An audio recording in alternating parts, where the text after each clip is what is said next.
아브라함이 하나님을 처음 믿게 되었던 그러한 자리에서 아브라함의 삶에는 문제가 있었습니다.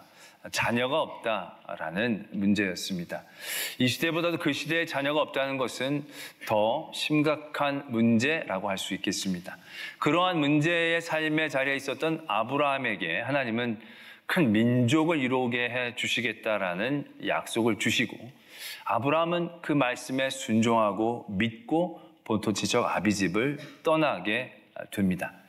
그리고 나서 꽤 오랜 십수년의 시간이 지난 후에 아브라함은 그 문제 때문에 하나님을 믿고 따르고 본토 지척 아비집을 떠나왔지만, 그 문제를 뛰어넘는 하나님 앞에서의 믿음의 모습들을 보이게 됩니다. 오랫동안 자녀를 주시지 않았지만 그래도 그는 거기에 크게 매이지 않고 있었다라는 것입니다. 너에게 자녀가 있냐라고 했더니 나에겐 자녀가 없습니다. 그러나 나에게서 기른 내 종이 있습니다. 그 종에게 나의 모든 것들을 물려주면 됩니다. 어떻게 보면 일종의 아브라함은 자신의 문제 가운데서 어느 정도의 포기와 인정들, 그 문제를 뛰어넘는 그런 믿음의 자리에 아브라함이 서고 있다라는 것을 보게 됩니다. 그런 아브라함에게 하나님은 약속을 지켜주시고 아들을 주시게 됩니다. 그런데 결국 아브라함의 믿음은 어디에까지 나아가게 되느냐 하면, 믿음 때문에 문제가 일어나는 지점까지 나아가게 되어집니다. 처음엔 문제가 있어서 하나님을 믿고 따르게 되어지죠. 그것이 어느 정도 시간이 지나면 그 문제를 뛰어넘는 믿음의 자리에 서게 됩니다. 그래서 꽤 평안하고 안전한 시간대를 지나게 되지만, 결국 하나님이 약속을 지켜주셔서 아들을 낳고 참 기쁜 시간까지 경험하게 됐지만, 결국 믿음 때문에 엄청난 삶의 문제에 서게 되어지는 자리까지 아브라함이 서게 됩니다. 그게 바로 뭡니까? 그 사랑하는 아들을 바치라라는 것이죠. 그 아들을 제물로 나에게 바치라라는 삶의 자리에 아브라함이 내몰리게 되어진다는 것입니다. 하나님을 믿지 않았더라면, 그에게 믿음이 없었더라면 아무런 문제거리가 되지 않는 삶의 자리인 것입니다. 근데 그에겐 큰 문제가 되어지고 큰 삶이 되어집니다. 왜? 하나님을 믿는다는 것 때문에, 하나님을 사랑하는 것 때문에 결국 그 아브라함은 그 문제의 자리로 믿음을 가지고 들어갑니다. 거기에서 아브라함은 하나님 앞에서의 그 믿음을 인정받게 되어지고, 그 믿음이 온전하고 성숙한 믿음의 자리에 서게 되어진다는 것을 우리는 보게 됩니다. 이게 믿음과 삶의 문제가 갖고 있는 상관관계입니다. 대부분의 많은 사람들은 삶의 문제 자리에서 믿음의 자리로, 간절함의 자리로 하나님께, 예수님께 나옵니다. 예수님이 오셨을 그때에도 수없이 많은 사람들이 예수님을 따라다녔지만, 그 따라다닌 사람들 중에 문제가 없거나 부유하거나 넉넉한 사람들은 그리 많지 않았을 것입니다. 대부분 삶의 갈급함과 궁핍함을 가지고, 또한 건강의 문제나 영적인 눌림의 자리에 있던 사람들이 예수님을 따라다녔다는 것은 너무나도 자명한 사실일 것입니다. 그들은 그래서 삶의 문제를 해결하고자 예수님을 바라보고 예수님에게 간절히 나왔습니다. 그의 옷을 붙잡고 간절히 부르짖거나 지붕을 뜯기도 하면서 그 앞에서의 그런 삶에서의 궁핍함과 문제의 자리에 갈급함으로 예수님께 나왔습니다. 그리고 그들은 예수 그리스도의 큰 치유와 구원의 은혜들을 경험하게 되어진 것이죠. 여기까지가 믿음의 시작인 경우들이 많이 있다라는 것입니다. 그러나 이렇게 해서 믿음을 얻었다고 그 믿음이 온전하거나 성숙한 믿음이라고 얘기할 수는 없습니다. 그 믿음은 삶의 문제 자리에서 또 다른 이야기들을 만들어내고 있다는 것입니다. 많은 믿음의 분들이, 여러분들 가운데서도 예수 그리스도를 모태신앙에서부터 만났던 분들도 여러 가지 어떤 갈급함이나 문제를 통하여 인격적으로 만나게 되고, 또한 믿음을 갖게 되어지신 분들이 적지 않을 것입니다. 그런 모든 분들은 내가 이제 예수님과 인격적으로 만났고 내가 믿음을 갖고 있다라고 생각하고 계실 것입니다. 그러나 여러분들의 믿음이 과연 성숙한가 성숙하지 않는가를 알아보기 위해서는 내가 얼마나 예수 그리스도께 기도하고 간구해서 많은 것들을 응답받고 많은 것들을 얻었느냐에 있지 않다는 것입니다. 정말로 하나님 앞에 인정받고 성숙한 믿음의 자리는요, 문제 때문에 예수 그리스도에게 나오지만, 그래서 그 문제를 뛰어넘는 데까지 나가서 내가 지금 은과 금은 없지만 예수 그리스도의 믿음만으로도 감사합니다. 여기까지 나갈 수도 있지만 여기가 아니라 결국은 내가 믿기 때문에 문제를 만나고 믿기 때문에 문제 안에 들어가야 되고 믿기 때문에 문제를 당해야 하는 그 삶의 자리까지 우리가 서 있어야 이것이 우리에게 건강하고 성숙한 믿음의 자리라고 얘기할 수 있다는 것을 우리들이 분명히 알아야 한다는 것입니다. 많은 믿음의 사람들이 하나님 앞에 인정받았던 믿음의 모든 사람들은 이러한 단계들을 다 거쳤다라는 것입니다. 아브라함도 그랬고요. 다윗도 그가 목동 일들을 감당하면서 그의 외로움과 모든 어떠한 사역 가운데 고민이나 사자를 만나서 위험을 당하는 많은 일들 가운데서 하나님께 부르짖고 하나님께 매어 달렸습니다. 그때마다 하나님이 다윗을 건져주시고 구원해 주셨습니다. 그 믿음, 그 삶의 간절한 자리에서 늘 하나님을 찬양하고 하나님께 나가는 길들을 다윗은 만들어냈습니다. 그러나 다윗은 거기에 멈추지 않았다는 거죠. 골리앗이 나타나서 골리앗이 하나님의 이름을 망령되이 일컫습니다. 솔직히 꼭 다윗이 나서지 않아도 되는 것입니다. 다윗이 거기에 달려나간다는 것은 삶을 보장받지 못한다는 것을 의미할 수도 있기 때문에 그렇습니다. 매맞는다는 것을 의미하는 것이고요. 죽을 수도 있다는 것을 의미하는 것입니다. 그러나 다윗의 믿음은 그 문제를 두려워하지 않고 믿음 때문에 만들어지는 그 문제, 다윗이 믿음만 없었더라도 골리앗이 막 그렇게 얘기할 때 별로 동요되지 않았을 것입니다. 내가 나가야지 어떻게 나의 하나님의 이름을, 이런 마음이 있을 수 없게 되어진다는 거죠. 그냥 강한 자가 얘기했으니까 내가 참고 있으면 되지. 별로 문제가 되지 않을 상황인데 그 안에 믿음이 있었기 때문에 그 상황이 문제가 되기 시작한다는 거죠. 견딜 수가 없다는 거죠. 참으면 안 된다는 생각을 그에게 준다는 거죠. 그리고 그 문제 속으로 다윗을 뛰어들게 만든다는 거죠. 거기서 다윗의 믿음이 성숙하고 온전해지는 단계들을 만들어내고 있다라는 것을 우리가 볼 수 있어야 한다는 것입니다. 많은 믿음의 사람들이 그랬습니다. 아까도 말씀드렸던 그 많은 예수 그리스도를 만났던 사람들, 예수 그리스도를 만져서 병에서 낫고 죽었다가 살아나기도 하고 아마 큰 문제도 해결할 수도 있었을 것입니다. 그러나 그들이 예수 그리스도를 믿는다는 것 때문에 핍박당하고 예수 그리스도를 믿는 것 때문에 못 박히고 예수 그리스도를 믿는다는 것 때문에 모든 것들을 빼앗겨야 한다는 그 삶의 자리에까지 나아가지 못했을 때 그들이 받은 예수 그리스도부터 은혜는 큰 의미가 없었다는 것입니다. 예수 그리스도가 십자가에 달리시기 그때에 그 옆에서 대신 죽겠다 나서는 사람은 한 명도 없었다는 거예요. 수없이 많은 사람들이 병에서 고침을 받고 귀신이 쫓겨나는 은혜를 입었고 그 말씀에 큰 위로를 받았을 터인데, 그래서 그땐 예수님 다 믿고 예수님 환영하고 예수님 찬송하고 그랬는데 그게 온전한 믿음이 아니었다는 거죠. 결국 하나님의 온전한 믿음의 자리는 믿기 때문에 문제를 만들고 믿기 때문에 문제의 자리에 서게 되어지는 거기까지 나가야 그것이 성숙하고 온전한 믿음의 자리에 서 있다라고 얘기할 수 있겠다라는 것입니다. 때문에 여러분들의 믿음을 여러분들이 한번 바라보시길 원합니다. 내가 지금 잘 믿고 있는가? 내가 지금 바른 방향성 가운데 내 믿음이 향하고 있는가? 내 믿음이 성숙한 자리에 서 있게 되어지는가? 그건 얼마나 오래 믿었는가의 문제가 아닐 것입니다. 내가 얼마나 많이 예배를 드렸는가의 문제가 아닙니다. 내가 얼마나 많이 드렸는가의 문제가 아닙니다. 내가 믿지만 않았더라면 당하지 않아도 되는 문제의 자리에 내가 얼마나 서게 되느냐, 그게 내 믿음의 척도가 되어질 것입니다. 내가 하나님만 안 믿었으면 이렇게 불이익 당할 일이 없을 텐데, 내가 하나님만 안 믿었으면 이렇게 답답한 지경에 처하지 않아도 되는데, 내가 하나님만 안 믿으면 이렇게 손가락질 안 해도 되는데, 내가 하나님만 안 믿었더라면 내가 즐겁게 모든 거 다 할 수 있는데 하나님을 믿는다는 것 때문에 내가 핍박받고, 하나님을 믿는다는 것 때문에 손가락질 당하고, 하나님 믿는 것 때문에 내가 바보스럽게 취급을 당하고, 하나님 믿는 것 때문에 내가 손해를 보고, 그러한 자리가 나의 삶의 믿음의 자리에서 얼마만큼의 이 자리에 있느냐가 내가 하나님 앞에 믿음이 건강하게 세워지고 있는가의 그러한 척도가 되어질 것입니다. 반면에 내가 하나님 앞에 많은 은혜도 받아서 성공도 한 것 같고 돈도 많이 벌고 건강하게 되고 아무 문제도 없기, 잘 살아서 문제가 없기 때문에 내가 믿음이 좋다라고 생각한다면 이건 큰 오산이다라는 것을 깨달아야 된다는 것이죠. 정말로 믿음은 내가 믿기 때문에 삶의 문제를 만들어내가는 그 순간 가운데에서 가늠되어질 수 있다는 것입니다. 많은 하나님의 사람들이 핍박과 박해 가운데 떠나게 되어집니다. 결국 많은 사람들은 하나님을 떠나게 되어지는 모습들을 우리는 발견하게 되죠. 그 사람들이 왜 그렇게 떠나게 되는 겁니까? 처음엔 믿어서 기쁘고 즐겁고 하나님 주신 평안 가운데 있었는데 갈수록 믿으면 손해를 보는 자리가 있는 거예요. 그 고난을 피하고 싶은 거예요. 그래서 그 자리에서 살짝 물러서는 거죠. 내가 믿기 때문에 문제를 만들어내는 그 자리에서 내가 이 문제를 만들어내기 싫어서 살짝 피하죠.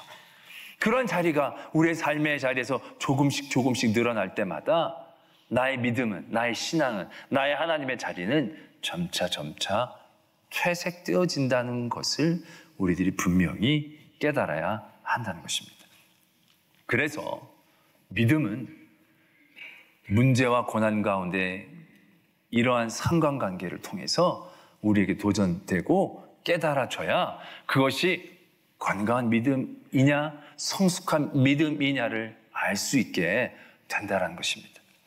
세상의 모든 종교들도요, 다 문제 때문에 그 종교를 믿습니다. 문제를 해결하는 것 때문에 종교를 믿습니다. 문제를 해결하고 싶어 그 종교를 믿습니다. 모든 종교들은 다 거기에서부터 시작하는 겁니다. 그러나 우리의 신앙은 그런 종교적인 일들하고는 다릅니다. 우리의 신앙은 성숙과 온전함을 향하여 나아가게 되어지는데 그 믿음의 자리는 결국 문제를 피하는 자리가 아니라 문제를 해결하는 믿음이 아니고 믿음 때문에 문제를 만들어내는 그 자리에 우리가 비로소 섰을 때에 이제 내가 내 믿음이 온전히 평가를 받는 자리구나. 이제 내 믿음이 온전히 성숙할 수 있는 자리이구나 라는 것을 깨달아야 하는 것이고요. 내가 예수님 때문에 문제 가운데 있는 자리를 만들어낼 때마다 내가 성숙하고 있구나를 깨달을 수 있는 그러한 신앙인들이 되어져야 한다는 것입니다. 마찬가지로 우리 신앙의 정복들이요, 다 이것과 굉장히 밀접한 관계가 있다는 것을 다시 한번 깨닫게 됩니다. 우리가 지난주에도 말씀을 드렸지만 신앙인의 중요한 덕목 가운데 하나가 순종이라고 말씀을 드렸습니다. 근데 순종이 요즘 와서는 굉장히 맹목적이고 좀 답답하고 어리석은 어떤 덕목처럼 우리가 이해할 때가 많이 있습니다. 왜 그 순종이 그렇게 이해되어지느냐? 이러한 이해가 우리들에게 결여되어 있기 때문에 그렇습니다. 고난과 순종의 관계를 우리가 제대로 이해하지 못하기 때문에 그런 순종에 대하여 오해를 하게 되어지는 경우들이 많이 있다는 것을 오늘 또한 우리가 보게 되어진다는 것이죠. 순종도 마찬가지입니다. 대부분의 순종도 우리의 순종의 시작은요, 문제를 해결하기 위해 시작할 때가 많이 있습니다. 그 문제를 해결하는 길과 힘으로 우리가 순종하려고 할 때가 많이 있습니다. 이스라엘 백성들이 애굽 땅에서 그들이 출애굽했습니다. 이제 어떻게 살지를 알 수가 없습니다. 어떻게 살아나갈지 막막합니다. 근데 그때 하나님 말씀하십니다. 내 말을 잘 들어라는 거죠. 이건 덮어놓고 들으면 되는 거예요. 들으면 먹을 게 생기고 들으면 마실 물이 생기는 거예요. 그래서 사람들이 순종하게 되어진다는 것입니다. 그들이 하나님 앞에 죄를 범해서 뱀에게 물려 죽어갑니다. 그랬더니 노수로 뱀을 만들어서 장대에 매달아 보게 합니다. 그거 본다고 뭐 낫느냐? 복잡한 생각하면 다 죽어갑니다. 그런데 보라 그랬으니까 아무 생각 없이 낫기 위해 보는 거죠. 그랬더니 나음을 얻게 되어지는 것입니다. 우리의 순종의 시작은 그렇게 시작되어지게 됩니다. 우리가 기드온에서도 보면 기드온이 전쟁을 하러 나갈 때 그가 뭐 계획 짜고 생각하고 뭐 이럴 게 할 게 없습니다. 할 수도 없습니다. 그 때로 몰려든 미디안 사람들에게 그들은 너무 초라한 존재였습니다. 이길 방법과 길이 없는 거예요. 그들에게 딱 한 가지 있다면 순종하는 길밖에 없다는 거죠. 기드온이 결국 순종하잖아요. 몇만 명을 돌려보내려니까 돌려보내고 그것도 다 보내고 300명만 남기려니까 그것도 300명만 남기는 거예요. 이게 말이 되지 않는 거지만 지금은 다른 건 길이 없으니까 이 문제 가운데서 구원을 얻으려면 순종하는 길밖에 없으니까 순종한 거죠. 그래서 300명을 남겨놨더니 이번엔 칼이 아니라 횃불하고 항아리가 나팔만 들고 가려니 이게 하자는 건지 말자는 건지 순종하는 거예요. 그래도 다른 길이 없으니까. 그럴 때 하나님께서 그 전쟁에서 큰 승리를 주시지 않느냐라는 거죠. 우리의 순종의 시작은 이렇게 시작되어질 것입니다. 우리가 길을 알지 못하고 어떠한 방법도 알지 못할 때 우리는 결국 그 순종을 통하여 우리의 문제를 해결하고자 함을 얻습니다. 그런데 여기까지의 순종이 우리에게 순종이 되어진다고 하면 이건 굉장히 불안한 순종이 되어진다는 것을 우리는 깨달아야 한다는 것입니다. 결국 문제를 해결하기 위한 순종도요, 그 문제 가운데에 매여 있는 나의 안위와 나의 욕심이 그 안에 포함되어 있기 때문에 그렇습니다. 사울이 하나님께서 아말렉을 멸하라고 명령하십니다. 그랬더니 사울이 그 전쟁에 순종함으로 나갑니다. 그래서 순종함으로 나가서 전쟁에서 이겼습니다. 집권 초기에 아말렉이라는 큰 짐을 내려놓을 수 있는 큰 은혜를 사울이 경험한 것입니다. 그런데 그의 순종이 그의 문제를 해결하는 것에 집중하게 되었을 때에 그의 순종은 온전한 순종으로 나아가지 못하게 되는 모습을 발견하게 된다는 것이죠. 왜냐하면 그가 순종함으로 그가 큰 유익을 얻고 큰 은혜를 받고자 하나님의 말씀에 순종함으로 시작했는데 나중에는 그 하나님의 말씀을 순종하는 것이 자기에게 큰 불이익과 손해로 여겨지는 자리들을 결국에는 만나게 되어진다는 것입니다. 하나님 널 전쟁에서 이기게 해줄게. 엄청난 은혜죠. 그런데 다 죽여야 돼. 아무도 남겨놓아서는 안 되고 가축도 다 죽여야 돼. 라는 말씀을 순종할 때에 그는 큰 벽에 부딪힌다는 거죠. 아니, 순종함으로 전쟁엔 이겼는데 이게 순종하려고 했더니 너무 손해가 많은 거예요. 이거 다 죽인다는 게 너무 아까운 거예요. 얘가 뭔 죄가 있어요. 동물들이 뭔 잘못을 했어요. 이것을 살려놓으면 얼마든지 좋은 일들을 많이 할 수 있다는 수없이 많은 계획과 생각들, 자신의 깨달음. 결국 그것이 그 안에 들어오게 될 때 사울은 온전한 순종을 하지 못하는 구조들을 발견하게 된다라는 것입니다.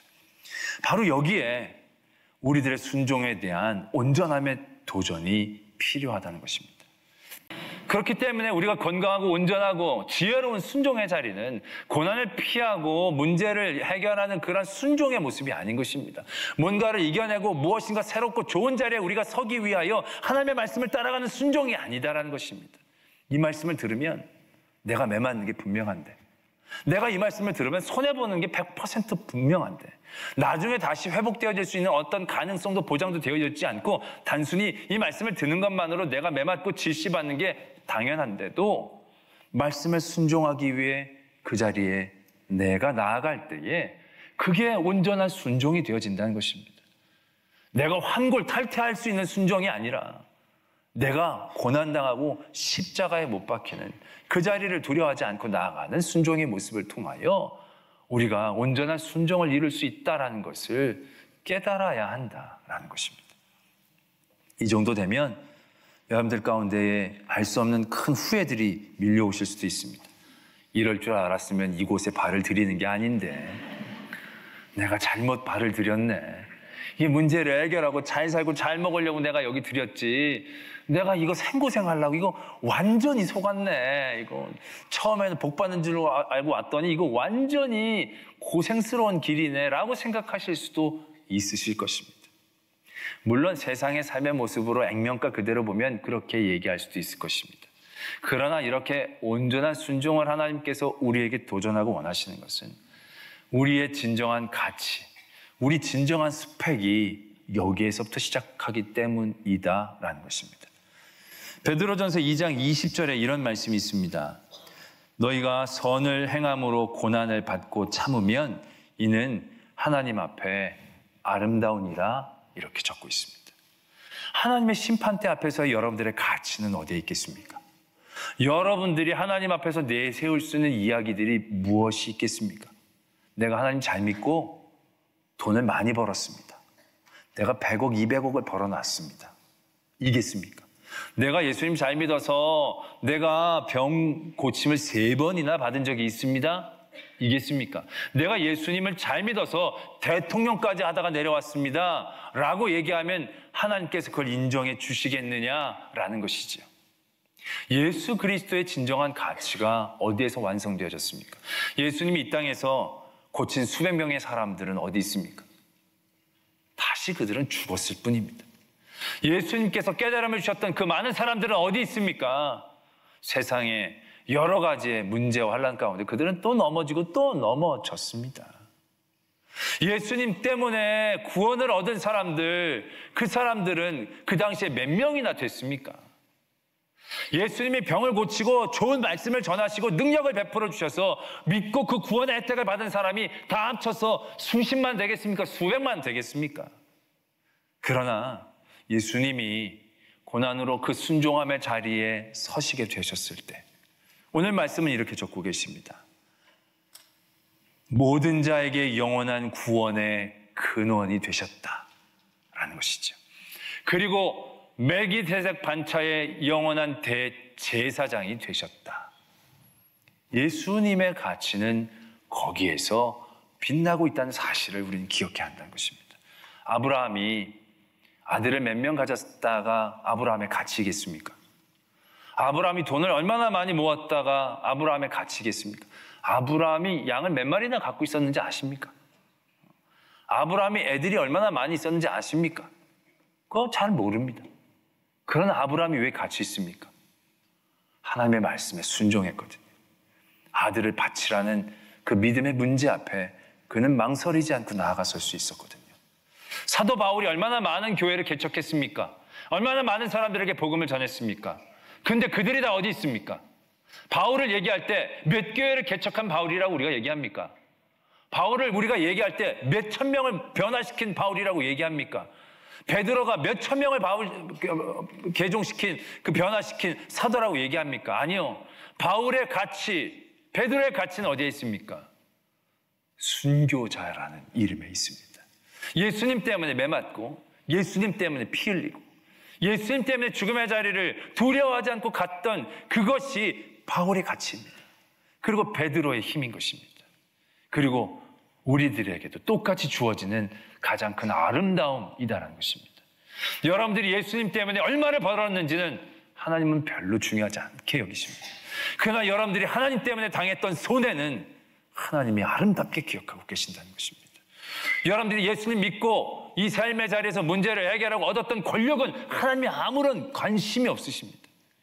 그러나 하나님이 그 은혜의 자리에서 얼마나 많은 사람들을 돕고 이렇게 세웠느냐, 그들 때문에 얼마나 땀 흘리고 눈물 흘렸는가, 그 고난을 통하여 하나님 앞에 순종의 자리로 나아간 그 모습들이 결국은 하나님 앞에서의 아름다움이고 우리의 가치이다라는 것입니다.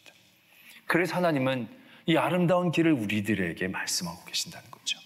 우리의 성숙한 믿음을 자랑하려고 우리에게 주시는 것이 아니라 가장 아름다운 모습이기 때문에 고난을 통하여 순종을 배우는 그 순종의 자리가 힘들고 어려운데 왜 시키시느냐? 가장 아름답고 가장 능력 있고 하나님이 기억하시는 그러한 삶의 자리이기 때문에 오늘 우리에게 도전하신다라는 것입니다. 우리에게 그러한 순종의 모습이 도전되기를 바랍니다. 고난과 문제를 피하기 위한 순종이 아니라 믿기 때문에 고난당할 수밖에 없는 그 자리를 바라보기를 바랍니다. 믿기 때문에 손해받을 수밖에 없는 그 자리를 도전하기를 원합니다.